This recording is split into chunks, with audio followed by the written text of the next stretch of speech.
नहीं पापा, उस नमक हराम ने आपका नाम लिया कैसे? अरे बेटे, छोटे लोग बड़े लोगों के नाम अक्सर लिया करते हैं। डोंट गेट अपसेट, सब कुछ संभल जाएगा। तुम एक काम करो, अपने दोस्तों को साथ लेकर फार्म हाउस चले जाओ। बट पापा, come on, go and enjoy yourself. Madhav. Yes sir. मेरे बेटे का ख्याल रखना, नई उम्र का खून है, बहुत जल्द उबल जाता है, संभालना उसे। Okay sir.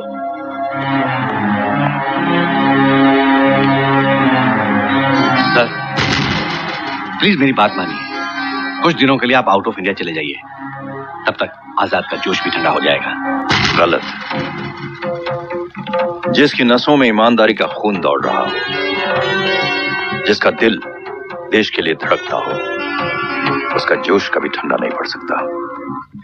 अब मैं दुनिया के किसी कोने में भी छुप जाऊं, आजाद मेरा पीछा नहीं छोड़ेगा। ये कानून, ये हथकड़ी, अदालत, इन सब की मुझे कोई परवाह नहीं है। परवाह है तो सिर्फ अपने इकलौते बेटे की। आजाद की नजर में मेरा बेटा संजय नहीं आना चाहिए, इसलिए उससे बचने का नहीं बल्कि सामना करने का वक्त आ गया है।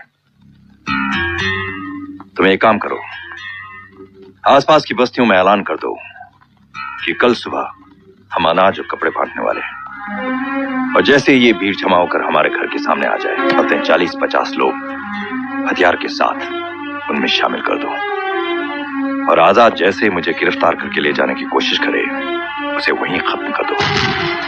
बस सिर्फ एक बात का ध्यान रहे, ऐसा लगना चाहिए जैसे गुस्से में आकर भीड़ ने उसे खत्म किया है। आओ आओ आजाद, नमस्कार।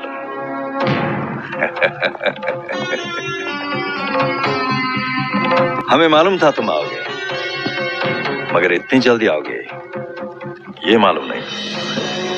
मुझे तो लगता है मैंने यहाँ आने में बहुत देर कर दी, मुझे यहाँ बहुत पहले आ जाना चाहिए था। आजाद, थोड़ा कोऑपरेट करो, मेरा साथ दो, ऐश करो। तू कोऑपरेट कर और मेरे साथ चल, तुझे सरकारी दामाद बनाकर अच्छी तरह से खातिर करूंगा। शायद तुम्हें पता नहीं, बड़े बड़े ऑफिसर्स, तुम्हारे सीनियर्स मेरे सामने सर झुकाते हैं। और शायद तुझे ये पता नहीं कि राजशेखर आजाद सिर्फ तिरंगे के सामने सर झुकाता है। इस तरह की बातें नए नए रंगरूटों को शोभा देती हैं, जिन्होंने अभी अभी वर्दी पहनी। तुम तो बहुत सीनियर पुलिस ऑफिसर हो, बहुत सालों से काम कर रहे हो, मेरी बात को समझने की कोशिश करो,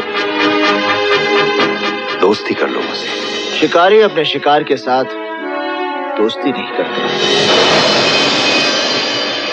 शंकर सिंघानिया का शिकार करोगे, अपनी मौत को बुलाओगे तुम। ए, चिल्ला मत, नहीं तो अभी का अभी सारा खेल यहीं खत्म कर दूंगा। इंस्पेक्टर। Yes sir.